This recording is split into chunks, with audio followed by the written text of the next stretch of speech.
Jadi supaya Anda konsentrasi, mungkin apa yang sedang Anda dengarkan, Anda sketsa. Misalkan itu sebuah pro dan kontra, bikin kotak saja. Seperti timbangan atau kotak pro, kontra, itu sudah memberikan image. Kita ambil satu scene dulu ya, misalkan pas rapat gitu ya. Kan nyatet-nyatet ya. Nyatet, kebanyakan pakai bolpen warna apa? Warna hitam. Hitam atau biru ya. Satu warna ya? Iya, satu warna. Itu hanya otak kiri. Pasti ngelamun nanti. Anda harus bawa warna yang lain. Entah itu highlighter atau pulpen biasa untuk meng-underline. Perkaya dengan warna-warni. Ini penting, highlight. Ini kayaknya perlu saya dalami lebih lanjut, highlightnya pakai warna tertentu lagi. Dengan ada warna masuk sehingga menjadi warna-warni, dijamin. Kiri kanan bekerja, pasti konsentrasi yang didapat. Smart FM. Smart Career. Smart listeners, pernah nggak Anda ketika mengikuti workshop, seminar gitu ya, atau rapat, melihat para peserta gitu ya, kok kayaknya kehilangan fokus gitu ya, sampai-sampai mungkin para pembawa presentasi ataupun mungkin hostnya gitu ya, ini melakukan ice breaking untuk mengembalikan fokus lagi. Sebenarnya kenapa ya kita bisa kehilangan fokus ketika mengikuti acara-acara penting seperti ini yang justru membutuhkan fokus tinggi? Kita akan tanya langsung sepertinya pada pakarnya dalam podcast Smart Career. Audrey Joanna akan langsung menanyai Pak Tanto mungkin. Hai Pak Tanto. Hai Mbak Audrey, hai Smart Listener yang jenius dan kreatif. Salam jenius untuk Anda semua Smart Listeners. Bicara tentang fokus, Pak Tanto. Kan tadi seperti yang aku bilang gitu ya, bahwa seringkali kita kehilangan fokus di event-event yang justru membutuhkan fokus tinggi. Gitu. Betul. Nah ini apakah hal yang lumrah atau hal yang lumrah dan dianggap sebagai takdir.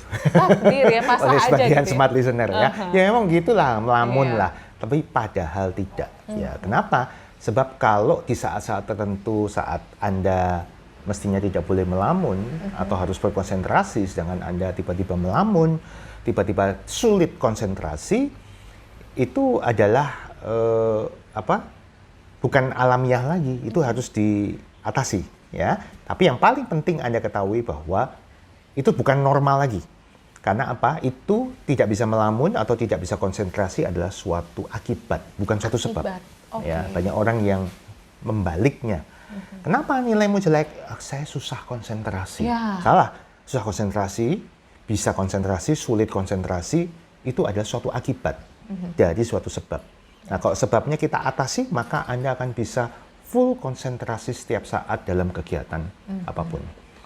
Ya, jadi kita mesti tahu dulu bagaimana otak bekerja supaya tetap konsentrasi, tetap stay fokus, bahkan stay high focus. High focus, Mungkin langsung banyak bertanya-tanya ya, bahwa kan konsentrasi ini sebuah akibat gitu ya. Akibat, ya. So, berarti ada penyebabnya. Sebabnya, kita harus cari tahu dulu untuk menyelesaikan akibat ini gitu ya, menuntaskan akibat. Sebabnya itu sebenarnya karena apa sih?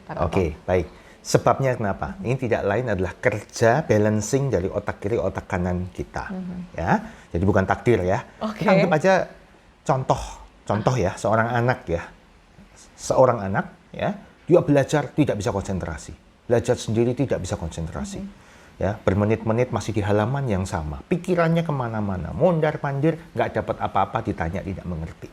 Ya, lalu anak yang sama, ya, lalu dia refreshing dulu, dia nonton film 4 jam, begitu ya. Nah, setelah nonton film 4 jam, lalu ditanya, nonton 4 jam sampai lupa belajar, emang ceritanya apa sih? Apakah dia bisa menceritakan jalannya film cerita? Bisa, dengan detail, hafal, bahkan tanpa usaha menghafal sedikit pun. Dan saat nonton film full konsentrasi, dipanggil aja nggak noleh-noleh. Ya, ini orang yang sama, otak yang sama loh. Ya, berarti bukan orangnya yang memang takdirnya orang ini sulit konsentrasi, tetapi bagaimana cara kerja otaknya saat dia belajar dengan saat dia nonton film, main games, baca komik saat dia full konsentrasi, kreatif, paham, hafal, cara kerja otaknya berbeda. Nah, kita tinggal ambil cara kerja otaknya saat nonton film, main games, baca komik, kita terapkan untuk belajar. Atau dalam keseharian kegiatan bisnis, kegiatan manajemen Anda, prinsipnya adalah otak kiri kanan Anda balance. Ya. Nah, Saat kita ini kebanyakan tidak konsentrasi saat apa? Membaca. Membaca. Saat mendengarkan. Yes. Ya. Saat mendengarkan presentasi, dengerin seminar, itu yang masuk kata-katanya kebanyakan ini otak kiri semua. Oke. Urut lagi, otak kiri. Kita berpikir logika kita. Kirinya overload. Nah, biasanya kanannya nganggur. Nganggur. Oke. Ya, padahal kerja otak kanan di samping lawan dari otak kiri, yaitu konseptual atau sintesis ya, lawan dari analisis, lalu gambar, warna-warni, melodi, irama, dan juga imajinasi dan daydreaming, melamun. Jadi otak kanan paling gampang, paling enak menyeimbangkan dengan melamun. Tapi saat contohnya anak tadi atau Anda sendiri nonton film, main games, baca komik, kiri kanannya bekerja, maka konsentrasi otomatis akan didapat. Ya. Oke. Nah, oleh sebab itu ya tinggal kita sedikit Balance, intervensi, modifikasi cara Anda saat mendengarkan seminar, saat mengikuti rapat, saat membaca, supaya dua-duanya aktif otak kiri kanannya. Oke. Ya. Untuk balancing yang tepat dan baik supaya kita nggak ujung-ujung melamun terus tiba-tiba ditanya jadi bingung gitu Ya. ya Pak Tanto ya. Ini gimana caranya? Oke, kita ambil satu scene dulu ya, Oke. misalkan pas rapat gitu ya, kan nyatet ya, nyatet kebanyakan pakai bolpen warna apa? Warna hitam? Hitam atau biru ya? Satu warna ya? Iya, satu warna. Itu hanya otak kiri. Oke. Pasti ngelamun nanti. Ya. Anda harus bawa warna yang lain, entah itu highlighter atau bolpen biasa untuk meng-underline. Ya. Perkaya dengan warna-warni. Ini penting, highlight. Ini kayaknya perlu saya dalami lebih lanjut, highlightnya pakai warna tertentu lagi. Ya. Dengan ada warna masuk sehingga menjadi warna-warni, dijamin. Kiri kanan bekerja, pasti konsentrasi yang didapat. Oke. Ya, kan nggak ada kan ya, mau ikut rapat tiba-tiba dari awal sudah memutuskan saya mau melamun deh, nggak ada. Tiba-tiba itu Iya, terjadi. yes. Nah, ini kita larang terjadi karena otak kiri kanannya sudah dikondisikan kerja sama-sama dan bekerja sama, gitu. Oke. Yang pertama dari warna. Kalau dari yang lain Pak Tanto? Tidak hanya dalam rapat, tapi dalam belajar, Oke. membaca, highlight. Ya. Ya, jangan takut buku teks di Warna-warni ya? warna-warni, ya, nggak perlu untuk diwariskan ke adik. Warna-warni itu akan lebih banyak masuk warna-warni. Ya, Oke. presentasi slide-nya warna-warni juga membuat audiens Anda dipinjam otak kiri kanannya untuk berkonsentrasi terhadap apa yang sedang Anda presentasikan. Oke. Dari warna, ya, warna punya kode, warna punya emosi, warna bisa membantu kita berkonsentrasi lebih baik, warna punya bisa mengklasifikasikan informasi dan lain sebagainya. Bukan sekedar mewarnai catatan Anda, ya. Color itu kunci yang pertama. Oke. Kunci yang kedua? Kunci yang kedua adalah tetap fungsi otak kanan Oke. di samping warna-warni, irama, apalagi tadi? Gambar. Ya. Otak kanan ingatan jangka panjang. Makanya kalau Anda ketemu orang, namanya lupa, kata-kata Wajahnya. otak kiri, ingatan jangka pendek, wajah gambar otak kanan, ingat jangka Ingat. panjang, ingat. Ya. Nah, bubui dengan gambar. Gambar. Ya. Jadi supaya Anda konsentrasi, mungkin apa yang sedang Anda dengarkan, Anda sketsa. Misalkan itu sebuah pro dan kontra, bikin kotak saja, Oke. seperti timbangan atau kotak pro, kontra, itu sudah memberikan image. Oke.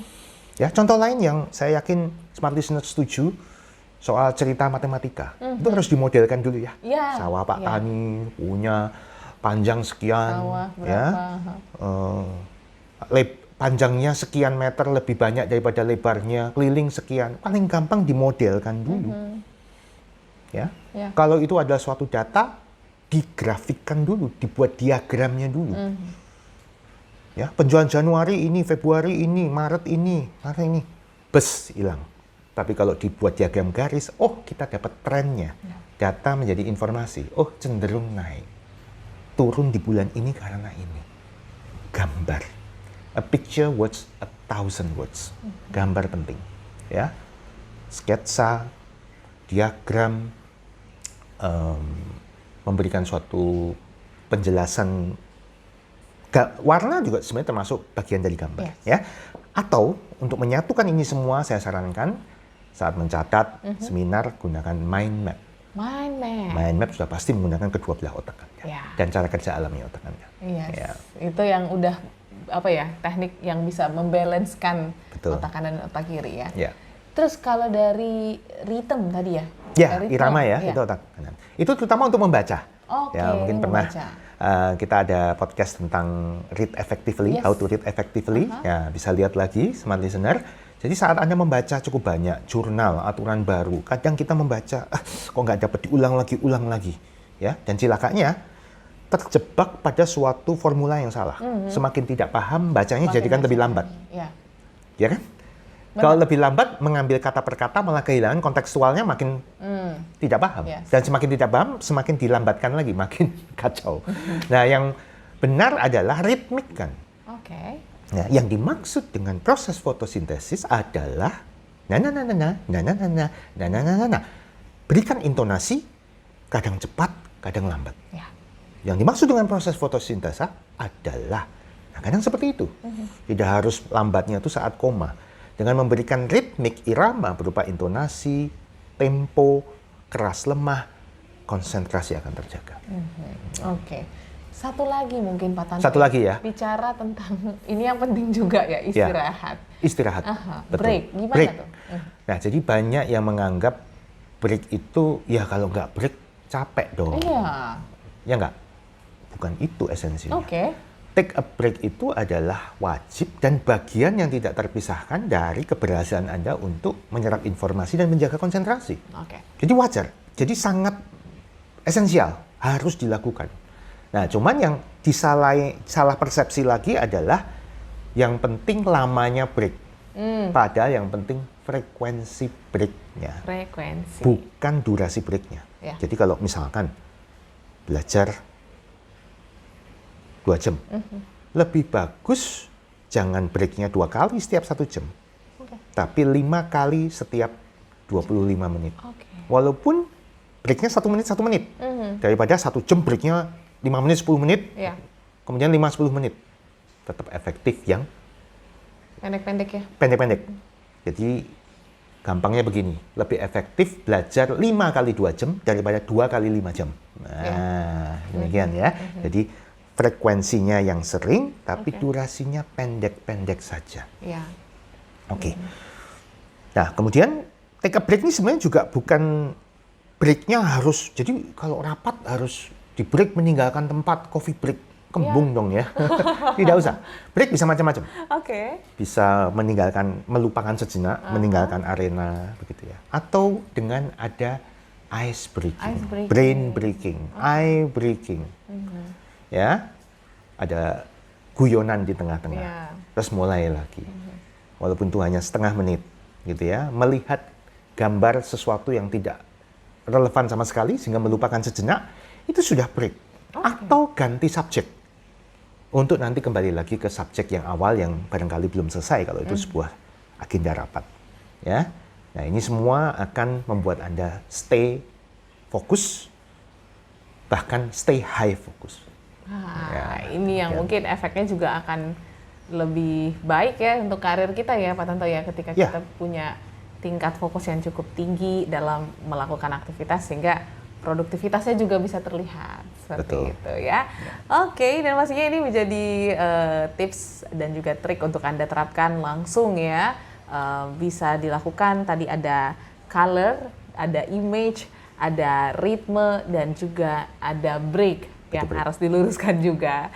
So, inilah ujung perbincangan kita pada podcast Smart Career edisi hari ini bersama dengan Pak Sutanto Windura. Terima kasih Pak Tanto. Kita akan jumpa next time, mungkin bahas yang seru-seru lagi mengenai manajemen otak dan juga small listeners. Jangan lupa untuk share video ini untuk mungkin rekan-rekan Anda ya yang Anda rasa fokusnya kurang tinggi gitu, supaya mereka bisa belajar akan high focus. Audrey dan Pak Tanto pamit, sampai jumpa.